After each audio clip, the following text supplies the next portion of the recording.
Hey, what's up everybody? Dustin here with Master Passive Income. Now I want to talk to you about the 1% rule when it comes to real estate investing and even the 2% rule. And what I found is that as I use the 1% rule, I am able to save loads of time and analyze deals so much faster. Now I've bought and owned over 30 plus rental properties and I make loads and loads of passive income. That's where I buy a property, I rent it out, and I make $250 per month or more on every single rental property.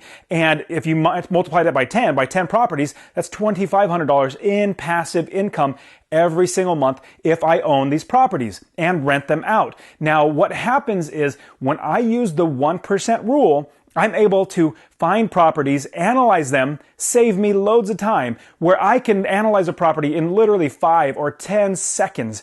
Easy to analyze a property and then figure out, should I spend more time on this property? Spend more time. So look at this one property right here. Now this one property with Zillow, it shows us the purchase price, but as you scroll down, you're going to see how much you could rent it for. Now, just for an example, if the property is worth $150,000 and you have the 1% rule, the 1% rule is going to say, can I rent it for $1,500 or more every single month? Now, if you can't rent it for $1,500 or more every single month, then it doesn't meet that 1% rule. Now, the 2% rule is very similar, and I'll get into the 2% rule and how the 1% rule works in just a second. But what I want to do is I want to give you a free course on how to invest in real estate rental properties, how to find properties, how to analyze the deals, even much more so than the 1% rule, how to do it even further where you know for certain you're going to be making $250 or more every single month in passive income. See, I don't pay my property taxes. I don't pay my insurance. I don't pay my property manager. I don't pay I don't pay anything personally.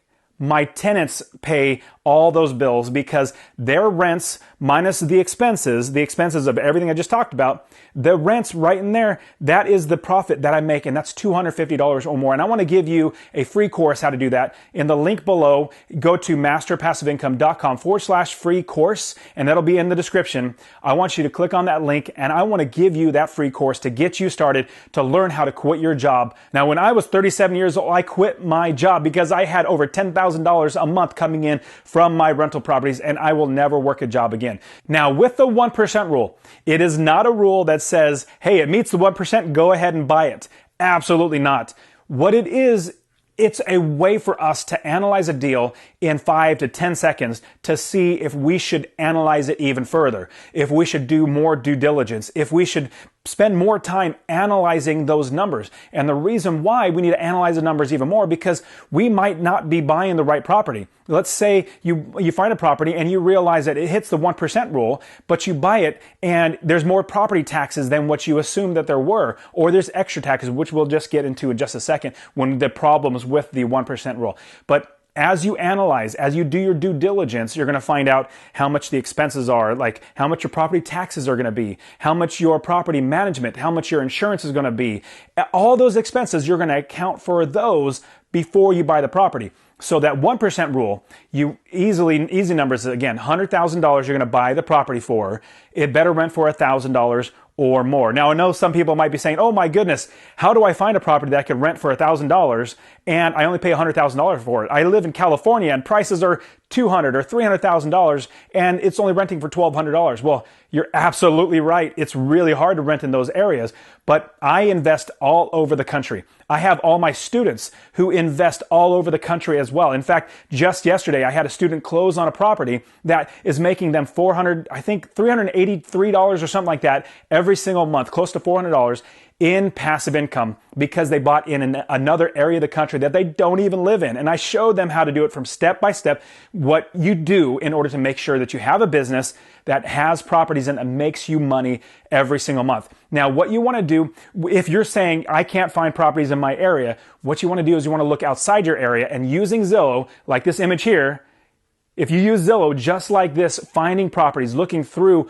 all these different areas of the country, you're going to be able to find properties like this so that you can make your business in these different areas of the country. Now, the 1% rule, like I said, is 1% of the purchase price per month in rent that you need to make sure you get for it. And the 2% rule is very similar to the 1% rule. Basically, you buy the property for $100,000, and it says the 2% rule is you should rent it out for $2,000 if you're going to make money.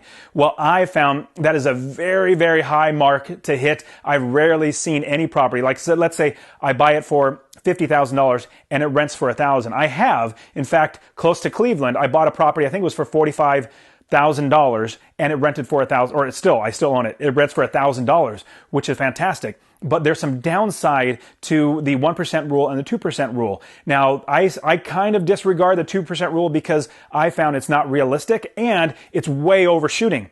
We as investors want to find properties that make us $250 or more every single month in passive income. If we do that, we're going to have money we're going to be making money every single time, every single month. And so if you shoot for only $100 a month, well, the downside is after a year of profits, 12 months, that's only be $1,200 in profit that goes in your pocket. And you're not going to be able to feed your family on $1,200 if the place isn't rented for a month. Or if you have a furnace go out and it's $1,500 expense to get that furnace fixed, that's $300 extra coming out of your pocket.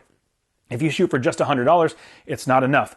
I suggest, and I tell all my students, and we all get at least $250 or more every single month in passive income. And so the 2% rule is just a lot overshooting. I have gotten it in the past, but there are downsides to the 1% rule and the 2% rule, which is what I want to get into now.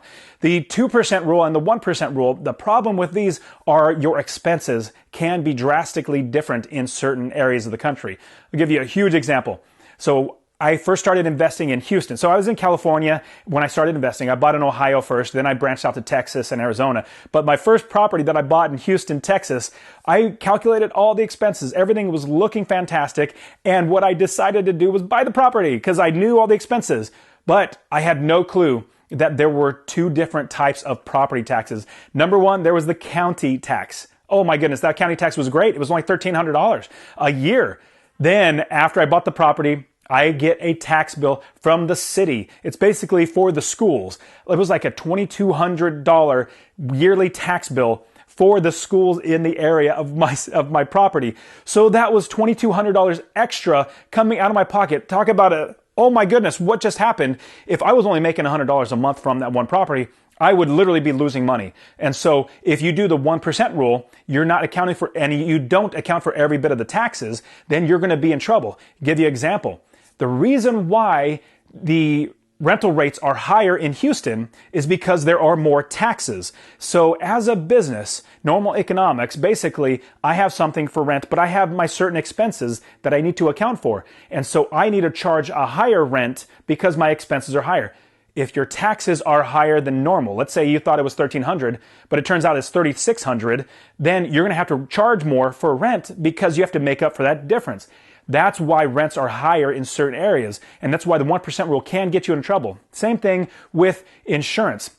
Another example from that Houston property, I found out that my insurance was $2,000 a month, $2,000 a year from that one property that I had to account for. I was budgeting $1,000. Well, it turns out it was $1,000 more than that, and I found that out before I bought the property. But in the 1% rule, with that taxes and the insurance, if I didn't have those accounted for, if I didn't do my due diligence, I'd be completely losing my shirt because of those added expenses. And the last big thing that you need to worry about with the 1% rule is, along with the expenses, is if you get an interest and if you get a mortgage on a property and your interest is higher than you probably thought you were going to get, let's say you thought you were going to get 3%, but you get to 4.5% or maybe 5% just because your credit or something like that, then your mortgage payments are higher, which increases your expenses. Now, if it increases your expenses, then that eats up your profit. And so those are some problems that can come with the 1% rule. Now, again, the 1% rule and the 2% rule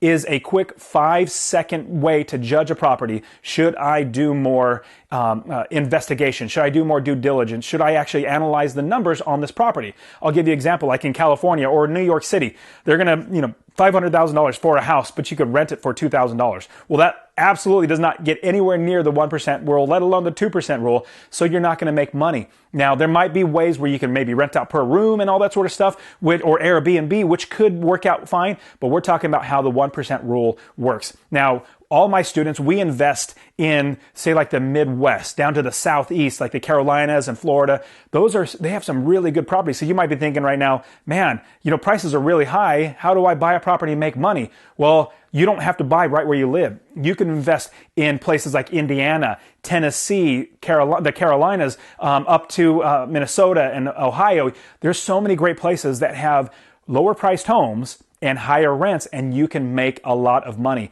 So again, I want you to get that free course. Go to masterpassiveincome.com/free course, and it's in the link below. I want to give you that free course so you can get started investing in real estate. So I hope this has helped you with the 1% rule so you can analyze properties really, really quickly, going through Zillow and saying, okay, this can rent for $1,000, but they're asking $200,000. It doesn't meet the 1% rule. It's going to be a waste of my time to analyze it even further. Let me jump into a new area or a new property. I even use the 1% rule to look at new areas of the country to invest, another city or another state.